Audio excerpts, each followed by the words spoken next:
प्यारे बच्चों नमस्कार। इस वीडियो लेक्चर में हम 9वीं कक्षा के गणित का 8वां चैप्टर जिसका नाम चतुर्भुज है की शुरुआत करेंगे। तो सबसे पहले मैं आपको बताता हूँ कि चतुर्भुज क्या होती है। इसे समझने के लिए देखिए, मान लीजिए हमारे पास 4 पॉइंट्स हैं, 4 बिंदु एक ही रेखा में है, संरेखी है कि हमारे पास 4 संरेखी बिंदु है। संरेखी का मतलब होता है एक ही सीध में। अगर 4 संरेखी बिंदुओं को अगर आप आपस में मिलाते हो तो आपको एक रेखा प्राप्त होती है। क्या प्राप्त होती है? रेखा। लेकिन अगर हमारे पास 4 में से 3 बिंदु संरेखी हो और एक अलग हो तो आपको क्या प्राप्त होगा? देखिए, 4 में से 3 संरेखी है तो ये तो एक रेखाखंड में हो जाएंगे और इनको अगर आप आपस में ज्वाइन करोगे तो आपको त्रिभुज प्राप्त होगी। अगर 3 संरेखी है, 3 बिंदु संरेखी है तो आपको एक त्रिभुज प्राप्त होती है।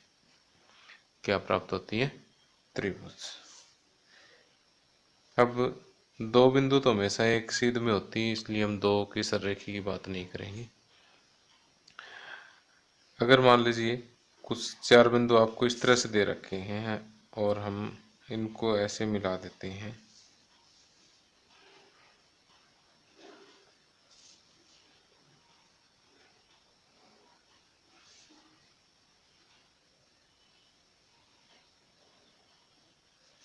ठीक है, या फिर आपको 4 बिंदु जो है कुछ इस तरह से दिए हुए हैं कि एक यहाँ, एक यहाँ, एक यहाँ और एक यहाँ है।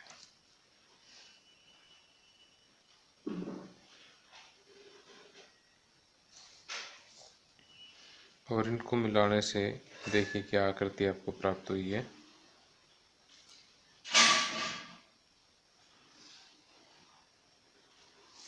तो देखिए, यहाँ पर ये पहली आकृति थी, ये दूसरी आकृति, ये तीसरी आकृति और ये चौथी आकृति। अब ये तीसरी और चौथी आकृति यहाँ जो बनी है ये और कुछ नहीं है, चतुर्भुज है। क्या है ये? चतुर्भुज है। तो हम ये कहेंगे कि 4 बिंदुओं को एक क्रम में जोड़ने पर जो आकृति प्राप्त होती है वो क्या कहलाती है? चतुर्भुज कहलाती है। इस चैप्टर में हम जो इस शेप की जो चतुर्भुज है उनका अध्ययन करेंगे और इस टाइप की जो चतुर्भुज है वो अभी हमारे सिलेबस से बाहर है और इसका हम इस चैप्टर में जिक्र नहीं करेंगे। तो अब देखिए कि इस चतुर्भुज का मैं नाम दे देता हूँ ABCD। इस चतुर्भुज में देखिए कि 4 भुजाएं हैं। कितनी भुजाएं हैं? 4। भुजाओं का नाम क्या है? AB, फिर BC, CD और DA। AB, BC, CA, CD और DA। AB, BC, CD और DA 4 भुजाएं हो गई और 4 शीर्ष हो गए इसके। 4 क्या हो गए? शीर्ष। कौन कौन से? A, B, C और D। और कोण भी 4 हैं। कोण भी कौन से हैं? कोण A, कोण A, कोण B, कोण C, कोण D। कोण B, कोण C और कोण D। अब देखिए कि यदि मैं B और D को आपस में ज्वाइन कर दूं,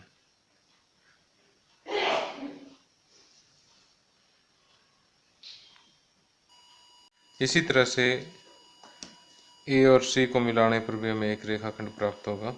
देखिए ये वाला। तो ये AC और BD जो 2 रेखाखंड है ये इस चतुर्भुज ABCD के विकर्ण कहलाते हैं। क्या कहलाएंगे? विकर्ण। कौन कौन से? AC और BD। तो एक चतुर्भुज की 4 भुजाएं होती है, AB, BC, CD और DA। 4 इसके शीर्ष हैं, ABCD। 4 कोण है, कोण A, कोण B, कोण C और कोण D। और 2 विकर्ण हैं, AC और BD। ये चीजें आपने याद रखनी है। आगे है चतुर्भुज का कोण योग गुण। अब देखिए, जैसे हमारे पास ये चतुर्भुज है ABCD। ABCD चतुर्भुज के जो 4 कोण है, कोण A, B, C और D, इन चारों कोणों का योग जो है वो 360 डिग्री होता है। कि चतुर्भुज के चारों कोणों का योग 360 डिग्री होता है। तो ये जो कथन मैं बोल रहा हूँ, ये क्या है? चतुर्भुज का कोण योग गुण है। कि चतुर्भुज के चारों अंतःकोणों का योग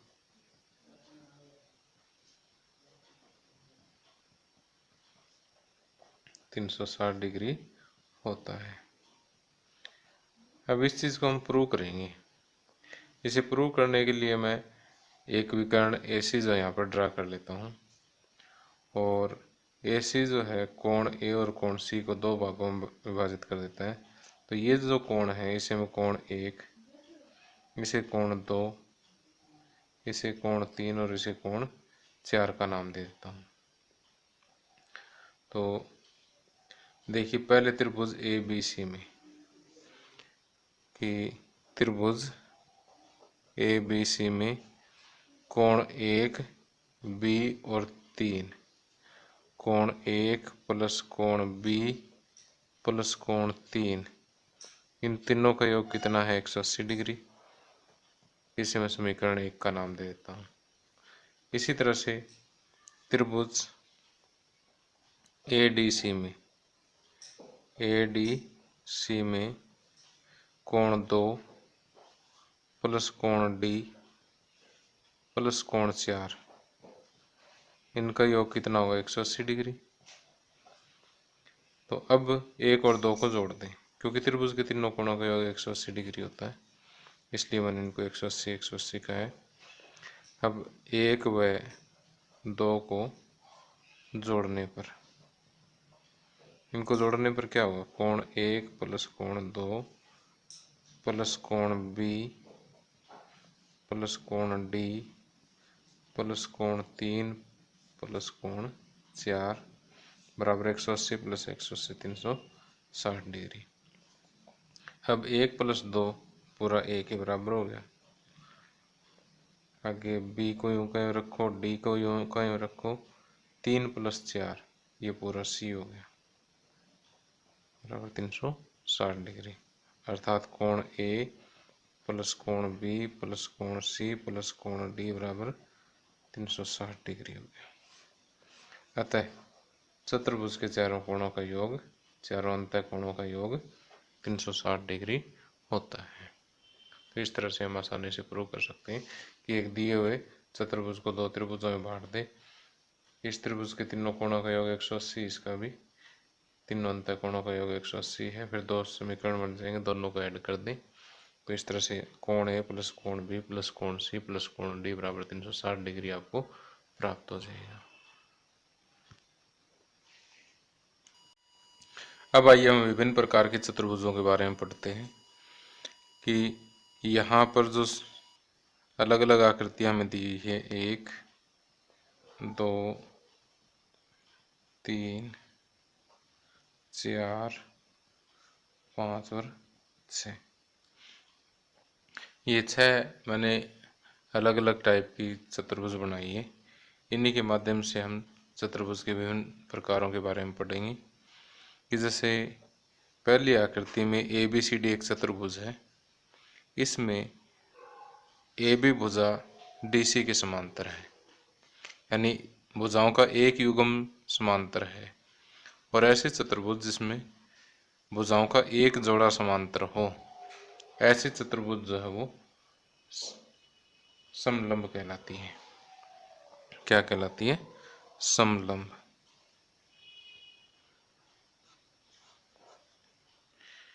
कि एक ऐसी चतुर्भुज जिसमें भुजाओं का एक युग्म समांतर हो वो समलंब कहलाती है। और अब दूसरी आकृति की हम बात करते हैं। इसमें एक चतुर्भुज हमारे पास पी क्यू आर एस। इसमें देखिए पी क्यू भुजा आर एस के समांतर है और पी एस क्यू आर के समांतर है। यानी इसमें भुजाओं के दोनों जोड़े समांतर हैं। जिसमें भुजाओं के दो युग्म समांतर हो, ऐसे चतुर्भुज समांतर चतुर्भुज कहलाती है। कौन सी चतुर्भुज कहलाती है? समांतर चतुर्भुज। अब अगर इस परिभाषा के अनुसार हम देखें तो MNRS एक चतुर्भुज है। तो इसमें देखिए ये भुजा इसके समांतर है और ये भुजा इसके समांतर है। तो भुजाओं के दो युग्म समांतर है तो ये भी एक समांतर चतुर्भुज होगी। इधर से DEFG ये एक, यहाँ पर भी भुजाओं के दो युग्म समांतर है तो ये भी एक समांतर चतुर्भुज होगी। और यहाँ पर ये देखिए यहाँ पर भी भुजाओं के दो युग्म समांतर है तो ये भी समांतर चतुर्भुज होगी। लेकिन ये आकृति 3, 4 और 5 ये विशेष प्रकार के समांतर चतुर्भुज है, इसलिए इनको हम विशेष नाम देते हैं। यहाँ देखिए कि ये एक ऐसे समांतर चतुर्भुज है जिसमें एक कोण 90 डिग्री का है। जब समांतर चतुर्भुज में एक कोण 90 डिग्री का हो तो ऐसी समांतर चतुर्भुज आयत कहलाती है। और आकृति 4 में देखिए कि ये एक ऐसी समांतर चतुर्भुज है जिसमें चारों भुजाएं बराबर है। जिसमें चारों भुजाएं बराबर हो ऐसी समांतर चतुर्भुज समचतुर्भुज कहलाती है। क्या कहलाती है? समचतुर्भुज। और एक ऐसी समांतर चतुर्भुज जिसमें चारों भुजाएं तो बराबर हो साथ में एक कोण 90 डिग्री का हो, ऐसी चतुर्भुज क्या कहलाती है? वर्ग कहलाती है। क्या कहलाती है? वर्ग। अब अगर हम यहाँ ध्यान से देखें तो वर्ग जो है वो एक प्रकार का आयत ही है। क्यों? क्योंकि आयत की कंडीशन देखो कि ये आमने सामने की भुजाएं जो बराबर होनी चाहिए, एक कोण 90 डिग्री का होना चाहिए। तो यहाँ भी देखिए आमने सामने की भुजा यानी भुजाओं के दो युग्म जो है वो समांतर होने चाहिए, एक कोण 90 डिग्री का होना चाहिए। तो हर एक वर्ग को आप आयत कह सकते हो, लेकिन हर एक आयत को आप वर्ग नहीं कह सकते, क्योंकि यहाँ पर एक कंडीशन एक्स्ट्रा है कि चारों भुजाएं भी क्या हो? बराबर हो। और अगर हम समचतुर्भुज और वर्ग की परिभाषा देखें तो समचतुर्भुज क्या होती है? एक ऐसी समांतर चतुर्भुज जिसमें चारों भुजाएं बराबर हो। तो यहाँ देखिए ये समांतर चतुर्भुज भी है, चारों भुजाएं बराबर भी है। तो वर्ग क्या है? एक समचतुर्भुज भी है। ठीक है, तो हम ये कह सकते हैं कि जो आयत, समचतुर्भुज और वर्ग ये विशेष प्रकार के समांतर चतुर्भुज हैं, इसलिए हमने इनको विशेष नाम दे रखे हैं। और वर्ग जो है एक विशेष प्रकार की समचतुर्भुज है।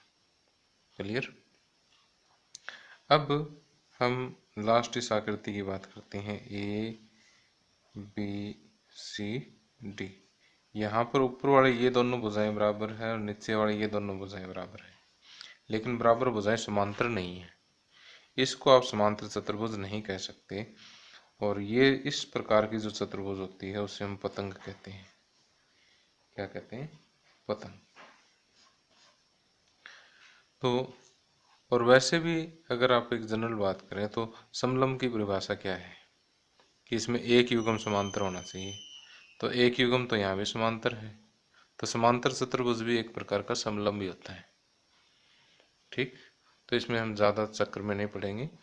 आप एक बार फिर से सिंपल सी देख लें परिभाषा की, जिसमें एक युग्म समांतर वो समलंब, जिसमें भुजाओं के दो युग्म समांतर वो समांतर चतुर्भुज, और ऐसे समांतर चतुर्भुज जिसमें एक कोण 90 डिग्री का हो आयत, ऐसे समांतर चतुर्भुज जिसमें चारों भुजाएं बराबर हो वो समचतुर्भुज, ऐसे समांतर चतुर्भुज जिसमें चारों भुजाएं बराबर हो और एक कोण 90 डिग्री का हो वो वर्ग कहलाता है। और इसमें कि ये एक ऐसी चतुर्भुज है जिसमें समान भुजाएं जो है वो समांतर नहीं है, तो ऐसी चतुर्भुज क्या कहलाती है? पतंग कहलाती है। तो आप इन सभी आकृतियों को अच्छी तरह से अपने माइंड में रखेंगे, और जब हम आगे क्वेश्चन सॉल्व करेंगे, प्रमेय सिद्ध करेंगे, तब ये सारी चीज़ें हमारे काम आने वाली हैं। अब आगे देखिए कि समांतर चतुर्भुज के गुण। अब समांतर चतुर्भुज के गुणों का अध्ययन करने के लिए हम इस चैप्टर की जो प्रमेय दे रखी हैं उनका अध्ययन करेंगे, और उन प्रमेयों को हम सिद्ध भी करेंगे। तो सबसे पहली जो प्रमेय दे रखी है वो है, किसी समांतर चतुर्भुज का एक विकर्ण उसे दो सर्वांगसम त्रिभुजों में विभाजित करता है। तो यहाँ देखिए कि ए बी सी डी हमारे पास एक क्या है? समांतर चतुर्भुज है, कि ए बी सी डी एक समांतर चतुर्भुज है, और AC इसका एक विकर्ण है, और AC इसका एक विकर्ण है।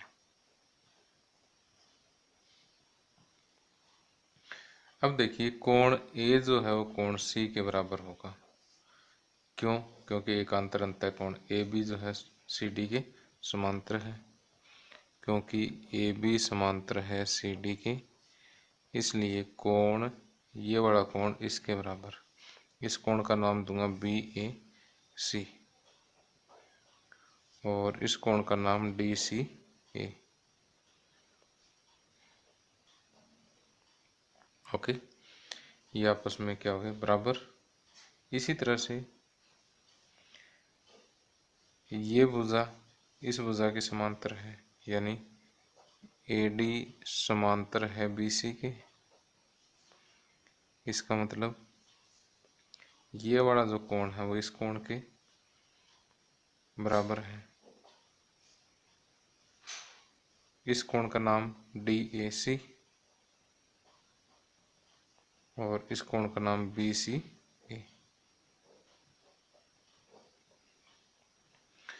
अब AC बराबर AC, ये दोनों त्रिभुजों में उभयनिष्ठ है। AC बराबर AC, ये उभयनिष्ठ भुजा है।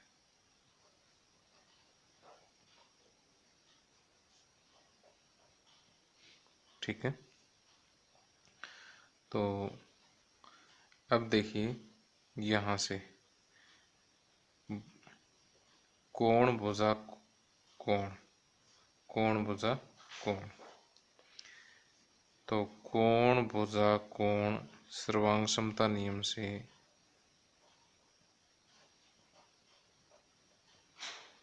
क्या होगा कि त्रिभुज ABC सर्वांग सम होगी। किसकी होगी? अब A का संगत देखो कौन सा है? C है, और B का संगत D है, तो CDA, त्रिभुज CDA के समांतर है, सर्वांग सम है। तो इस तरह से हमने सिद्ध कर दिया है कि ये जो कर्ण है समांतर चतुर्भुज ABCD को दो सर्वांग सम त्रिभुजों में विभाजित करता है। तो सिंपल सी बात है कि ये कोण इसके बराबर, ये कोण इसके बराबर, ये भुजा उभयनिष्ठ, तो कोण भुजा कोण सर्वांग समता नियम लग गया, और ये दोनों त्रिभुज क्या होगी? सर्वांग सम होंगे। आगे दूसरी प्रमेय है कि एक समांतर चतुर्भुज में सम्मुख भुजाएं बराबर होती है। कि जैसे हमारे पास ए बी सी डी एक समांतर चतुर्भुज है, इसमें हमें सिद्ध ये करना है कि सम्मुख भुजाएं ए बी बराबर सी डी है और ए डी बराबर बी सी। तो यहाँ पर आपको दिया क्या है, दिया है ए बी सी डी एक समांतर चतुर्भुज है।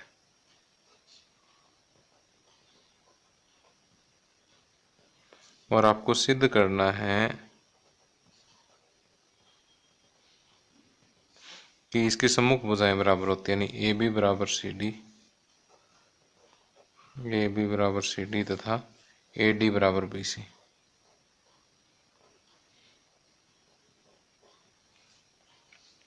तो हम पहली थ्योरम की तरह से ही क्या करेंगे, ये दो त्रिभुज जो है ए बी सी और सी डी ए, इन दोनों को सर्वांग सम सिद्ध करेंगे और फिर सी पी सी टी से दोनों भुजाएं बराबर कह देंगे कि ये वाला कोण इस कोण के बराबर है।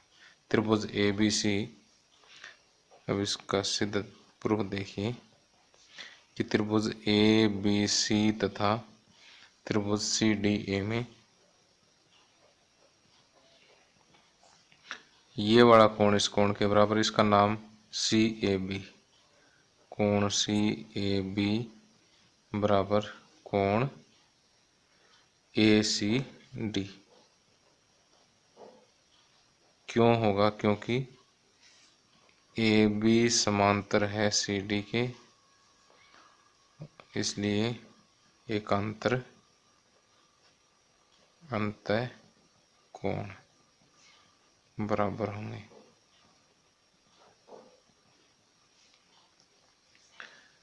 अब ये वाला कोण जो है इस कोण के बराबर होगा, क्योंकि ए डी बी सी के समांतर है।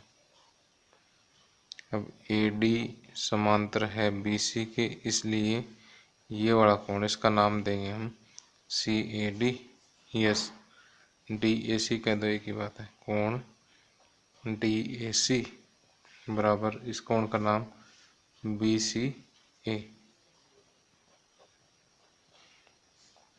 कारण इसका यही, क्योंकि एकांतर अंतःकोण। अब भुजा ए सी के बराबर है, ठीक, क्योंकि उभयनिष्ठ भुजा है।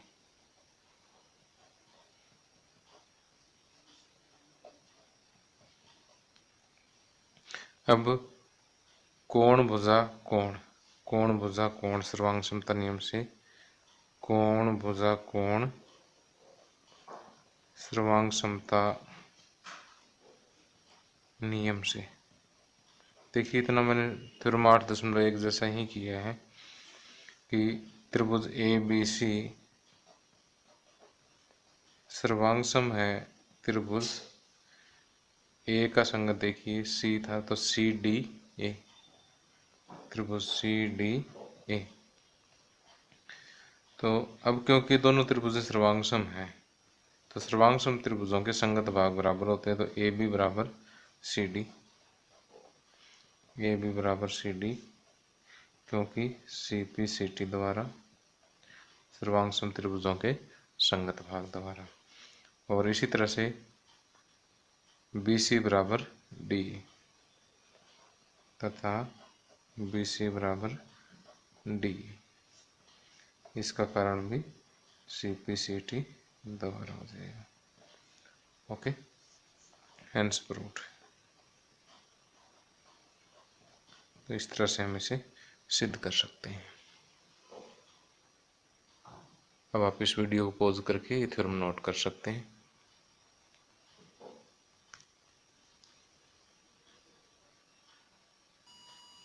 आगे प्रमेय 8.3, यदि एक चतुर्भुज की सम्मुख भुजाओं का प्रत्येक युग्म बराबर हो तो वह एक समांतर चतुर्भुज होता है। तो देखिए यहाँ पर आपको एक चतुर्भुज ए बी सी डी दिया हुआ है, इसमें ये भुजा इस भुजा के समान है और ये भुजा इस भुजा के समान है। यानी सम्मुख भुजाओं का प्रत्येक युग्म क्या दे रखा है, बराबर दे रखा है।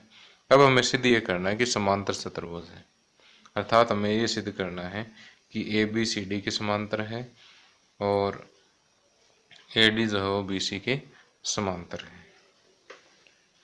तो यहाँ पर आपको दिया क्या है, दिया है चतुर्भुज ए बी सी डी में ए बी बराबर दे रखा है सी डी के तथा ए डी दे रखा है सी डी के, ए डी बराबर सी डी। आपको सिद्ध करना है, सिद्ध करना आपने ए डी समांतर है सी बी के या बी सी के, एक ही बात है कैसे कह दे इसको, और ए बी समांतर है डी सी के। तो ये दोनों भुजाएं आपस में हमें समांतर सिद्ध करनी है। तो अब इसका प्रूफ देखिए। अब यहाँ पर ए सी इसका हम एक विकर्ण ड्रा करेंगे। तो इसकी रचना लिख सकते हैं, इसमें हम रचना ए सी चतुर्भुज ए बी सी डी का एक विकर्ण है। अब देखिए कि त्रिभुज ए बी सी तथा त्रिभुज सी डी ए में, इन दोनों त्रिभुजों में क्या है कि ए बी सी डी के बराबर है, ए बी बराबर सी डी और डी ए बराबर बी सी या बी सी बराबर डी ए, और ए सी दोनों में कॉमन है, ए सी बराबर ए सी। ये दोनों तो आपको दिया है और ये उभयनिष्ठ भुज है।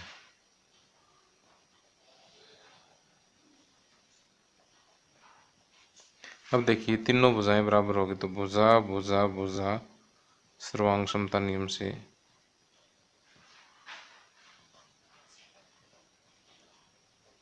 क्या होगा, भुजा भुजा सर्वांग समता नियम से त्रिभुज ए बी सी सर्वांग सम होगी त्रिभुज सी डी ए की। ठीक, अगर ये सर्वांग सम होगी तो ये बड़ा कोण इस कोण के बराबर होगा, कि इस कोण का नाम सी ए बी, कोण सी ए बी बराबर होगा कोण ए सी डी की, क्योंकि सी पी सी टी द्वारा। ओके, अब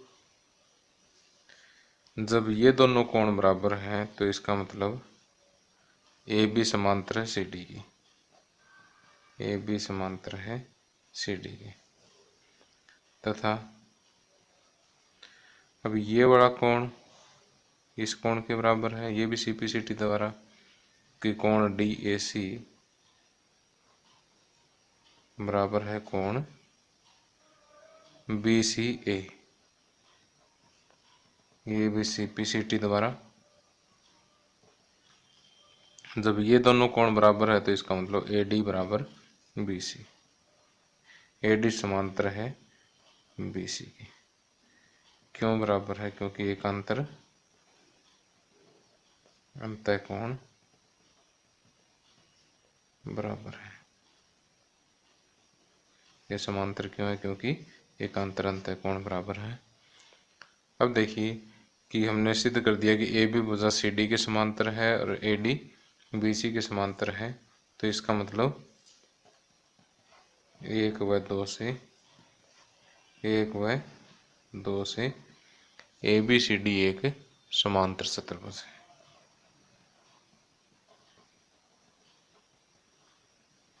समांतर चतुर्भुज है। तो देखिए इसको, इन दोनों त्रिभुजों को भुजा भुजा भुजा सर्वांग समता नियम से आपने क्या करना है, सर्वांग सम सिद्ध करना है। सर्वांग सम त्रिभुजों के संगत भाग बराबर होते हैं, इसलिए ये कोण इसके बराबर, तो एकांतर अंतः कोण बराबर है, तो ये दोनों समांतर। उसी तरह से ये दोनों कोण बराबर, तो ये दोनों भुजाएं भी समांतर। जब आमने सामने की भुजाएं समांतर है तो ABCD क्या है, एक समांतर चतुर्भुज है। तो अब आप इस वीडियो को पॉज करके थ्योरम नोट कर सकते हैं।